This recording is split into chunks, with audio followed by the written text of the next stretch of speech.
Keep on the sunny side, always on the sunny side. Keep on the sunny side of life. It will help us every day, it will brighten all the way. If you keep on the sunny side of life.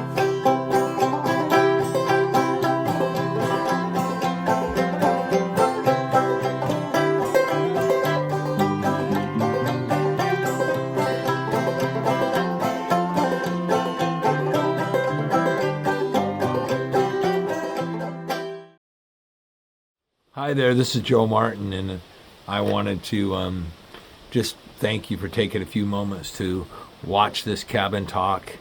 I know that it's been it's getting ready to get cold, and so I'm trying to get this in before it's too cold to do later.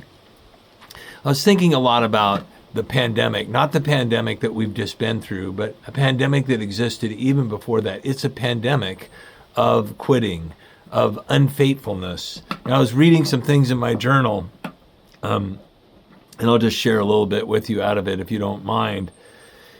You know, I think that we're in this period where it has become so different. So many people have just quit or shirking your commitment. And maybe you've been going through this too. You see it and you've experienced it, but it's so easy to shirk your commitment to God or to your family or to your church or to your friends. It happens. It happens because we lose heart, and we're going to talk about that on Sunday. He says you ought to pray always and not lose heart, because this is how it works. Things get difficult, they get hard, and then you get discouraged, you get a little bit down, you get tired, you get burned out, and then you defect. And this is going on everywhere.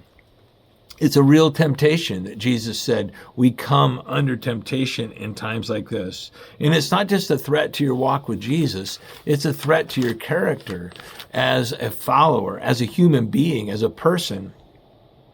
Loyal love and faithfulness is often dismissed nowadays in our culture as broadly as some type of needy psychological relationship that is bad for you. I've had people say this. All type of modeling that has its place gets applied to this that is really unhealthy.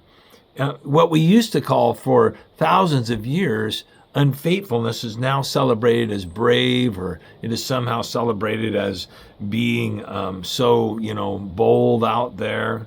It's celebrated as freedom of some kind. It's so great that you're free. And sometimes there is a need for physical safety, or if there's a threat to you, you definitely need to make sure that you're safe in cases like that. It's very true. But sometimes it takes so little for people to walk away from really important relationships that they've committed to. And when that happens, when it does happen, and it does happen, it needs to be a sad exception, because, love never fails, right? We just keep at it. There is nothing really remarkable about this epidemic, this pandemic of unfaithfulness. There's nothing really remarkable about quitting hard things and difficult things. When things get hard and get unpopular, and when people are not supportive, it's not remarkable that you feel the temptation to give up. You get discouraged. You just say, I'm going to just bail on this. This isn't working for me. And it's true. It's you've seen it happen. Maybe you haven't done it. You've hung in there, but many others haven't.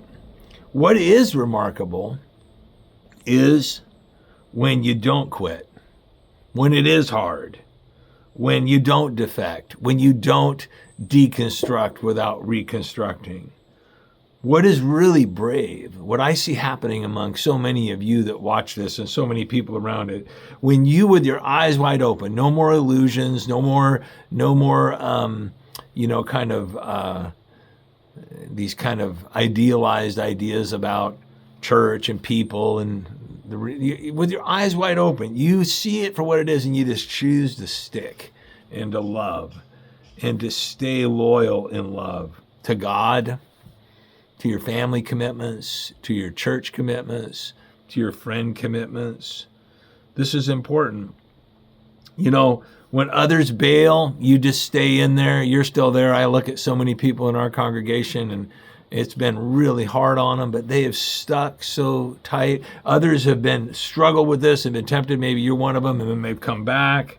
This is how faith is grown. This is how faith turns into faithfulness. You know what it is? You make a commitment, and then when it's really hard and it was tougher than you thought, you know, think about all the commitments in your life, and you stick it out, then you grow in faithfulness. You make a commitment, you stick it out even when it's difficult, when it's hard, when it takes longer, when people are inconsistent, and then when you're disappointed and you see it through and you grow in your faithfulness. That's how it happens. And then you have a new struggle, you make another commitment, and you grow, you see it through, and you grow, you expand your faithfulness. And this is the one thing that God pays close attention to. As a matter of fact, he says the one thing that he will reward is you are faithful in the little thing, and now I will give you a lot more. I'll trust you with more. And that's not just true in eternity, but it is also true for right now.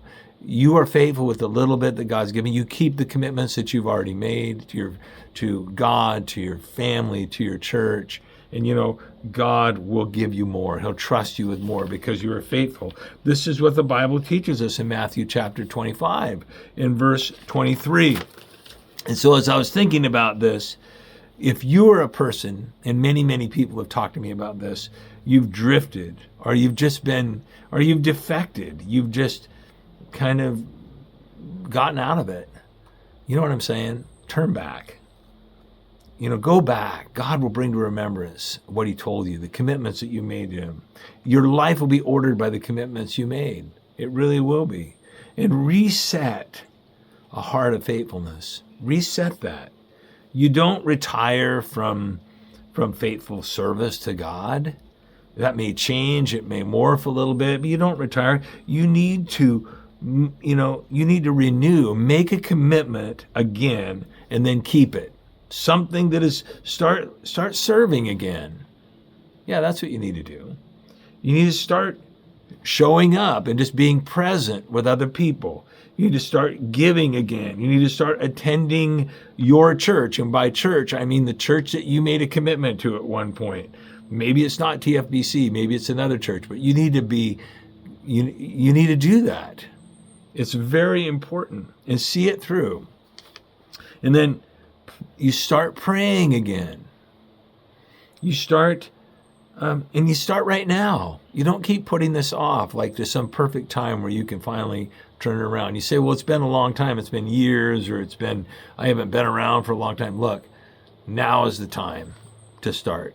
It's not going to get any easier. Cultivate faithfulness. That's what God wants out of your life. Let's put an end to this pandemic in our midst of quitting and start cultivating faithfulness in our own hearts. And you know what the great thing about faithfulness is? It's contagious. When you're faithful, it'll help the people in your family be faithful. When you're faithful, and it's hard sometimes, I know, but when you're faithful, it'll also help other people be faithful just by seeing you, without you even saying anything, just by seeing your faithfulness. I pray for you, and I'm praying that you will do it, and you pray for me. God bless you.